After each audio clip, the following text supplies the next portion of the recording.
By this time, the U-2 had revealed that the Soviets were greatly exaggerating their nuclear capabilities. Seeing continued surveillance as a diplomatic risk, Eisenhower had suspended the flights. But under pressure from his advisors, he reluctantly agreed to allow one more mission. May Day in Moscow. This year's parade through Red Square is a 3.5-hour affair with emphasis on peaceful coexistence. On May 1st, 1960, as Kremlin leaders waved to the May Day crowds in Red Square, a U-2, piloted by Francis Gary Powers, was shot down over Soviet airspace. In an instant, the plane, the pilot, and any chance for peaceful coexistence came crashing to Earth. The White House had devised a cover plan for just such an occurrence. They claimed the U-2 was on a weather mission originating in Turkey for NASA and had strayed off course. The next day, they changed the story.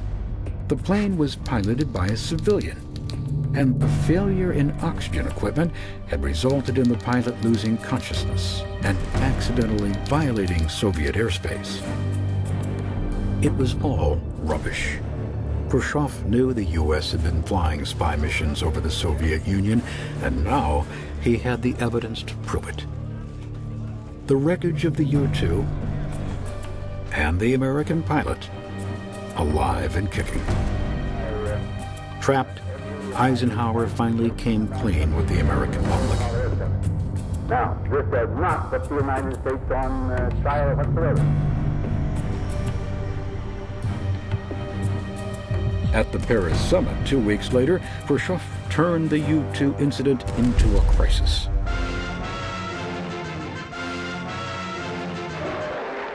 Khrushchev outdoes his earlier outburst against President Eisenhower at the commencement of the Paris meeting. Flanked by Foreign Minister Gromyko and glowering Marshal Malinowski, he fires a barrage of threats, insults, and menaces, warns of devastating blows at bases used by American espionage planes, denounces American acts of aggression, and in general follows a tough line that seems to signal a new freezing spell in the Cold War.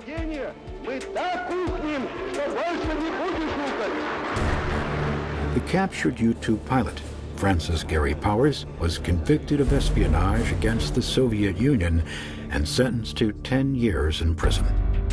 It was August 17, 1960. That very same day, in the skies over the Pacific Ocean, an Air Force pilot snatched a falling capsule from midair. The event marked a breakthrough in the top-secret project to develop Corona, the world's first Earth-orbiting reconnaissance satellite.